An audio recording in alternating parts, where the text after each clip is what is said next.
Welcome, foodie friends. Today I am making strawberry jam. I have not made jam in a really long time because I don't eat it that much, but I love this recipe. I do not know where it came from. I've been using it for a while. What happened was a couple years ago I found out I had pre-diabetes and I started buying sugar-free jam. But sugar-free everything, but the first time I bought sugar-free jam, I was like, oh, this is awful. It tasted like earwax. I don't remember what it was. It was probably the Kroger generic grape, if that's even a thing. So I decided, well, that's terrible. Let me see if I can make my own sugar-free jam. And I did.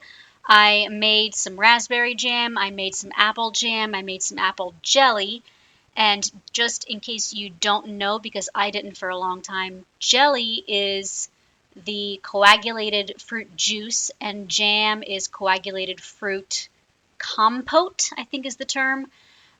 So basically, if you want to make jelly, just use fruit juice, and you're good, and it's actually a lot quicker. So I made some jam and I liked it a lot more. I started making it with allulose, which is a date-based sugar substitute.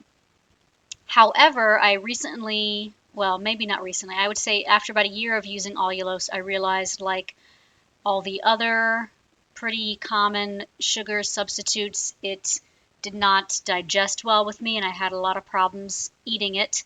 So I just decided to stick with real sugar, refined white sugar, and sucralose, which is Splenda.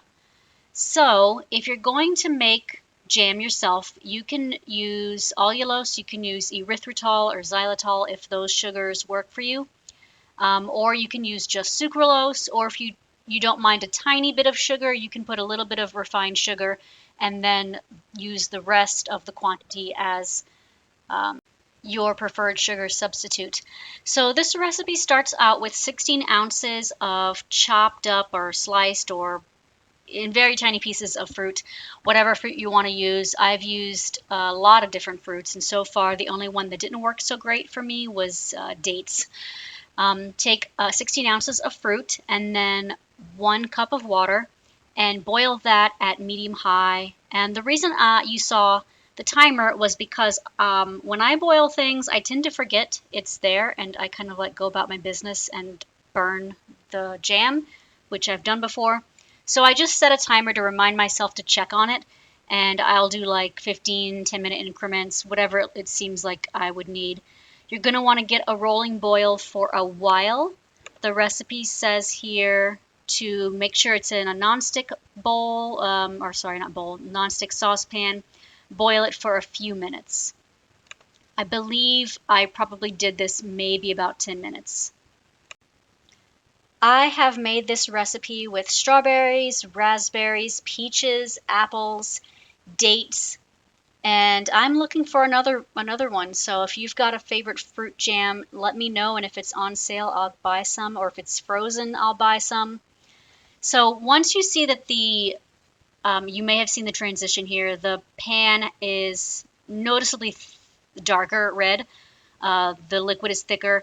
At that point, you're going to want to reduce the heat to low and keep stirring to make sure the fruit does not stick to the pan or to itself. If you decide to use a harder, firmer fruit such as apples, I do recommend that you try to throw it in a blender or a food processor first to get it into smaller pieces easier.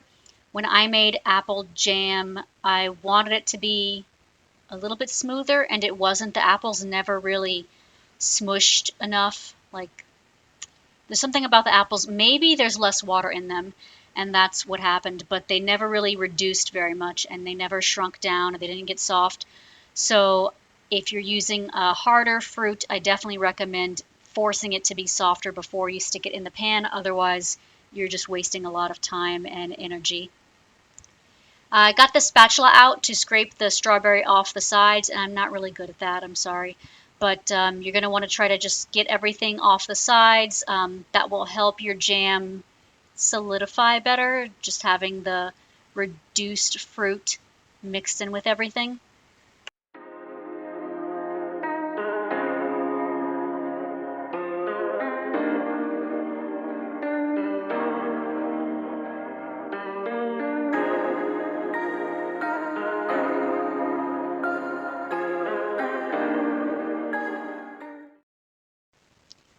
And if you're liking this recipe so far, please like, share, and subscribe to help my channel reach more people. I really like helping people find new recipes and cooking better and just avoiding food waste as much as possible.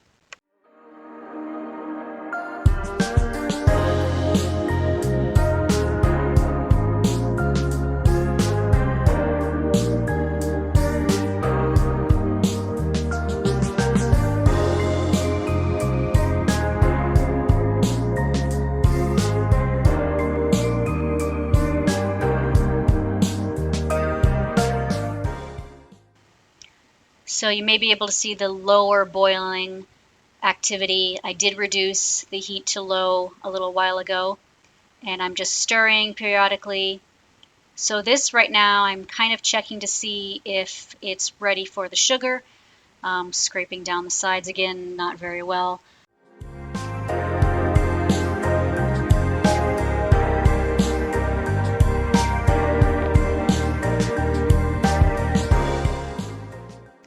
So I just turned the heat off altogether. Once it's the consistency you want, you'll turn off the heat and add the sugar or sugar substitute.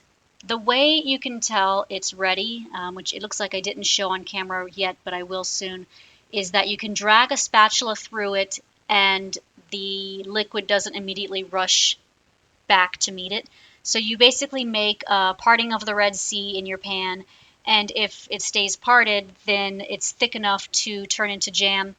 You can let it get a little bit thicker. I tend to have a problem like almost burning it, so I don't do it that often. But you'll see soon I'll do a little bit more parting and show you. So then you'll add 4 tablespoons of sugar or your sugar substitute. I did half sugar and half sucralose, so I did 2 tablespoons of sucralose and 2 tablespoons of real sugar. In the past, the last time I made this, I still kept allulose in the house, and I did use 4 tablespoons of allulose, and it was great. Allulose is, it's great now. Allulose is my favorite sugar substitute, if only it didn't have digestion issues with me. I found allulose to be the sweetest of the affordable sugar substitutes. You can also put honey in this if you like. I typically haven't before because I didn't want to change the flavor, but honey is a good diabetic-friendly sugar substitute. And I'm looking here, and it looks like there is a sugar substitute in this package of Can-Gel, which is pectin. So last time I made this, I used gelatin, which was a mistake, and I'll tell you why shortly. The package of pectin says a half teaspoon is a serving size, so I'm going to use a half a teaspoon with this batch.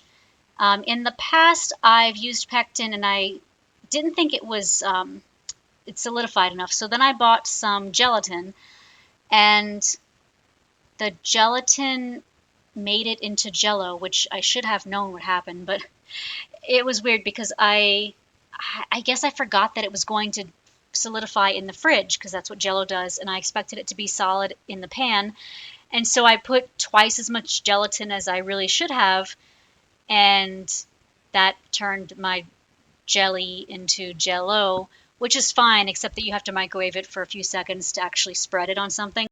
So unless somebody has some suggestions in the comments on what quantity of gelatin to use, I recommend pectin just because of my weird experience with the gelatin. I don't know if either of them are vegan. Alright, Google says pectin is vegan, gelatin is not, I know that much. So I'm going to now tag this as a vegan recipe. Hooray! So after you have stirred in your pectin and there's no lumps, go ahead and let it cool for a little bit in the pan and then pour it into a silicone mold. You don't have to do this. If you want to stick it in a jar or a container or whatever and stick it in the fridge, do that. I just don't use jam enough to justify that. Um, I basically use jam to make peanut butter and jelly sandwiches or thumbprint cookies, and that's rare both times. So I've got these silicone molds, and I'm basically putting in a tablespoon of jam into each square because that's about how much I would use for a sandwich.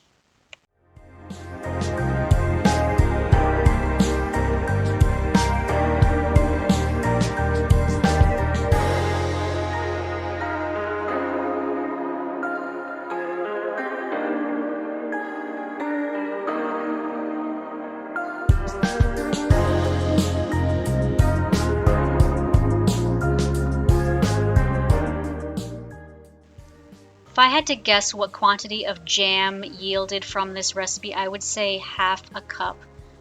And here I am tasting it because I can never resist tasting my food before I actually finish. And it was really good, even though there's half sucralose, it's pretty sweet.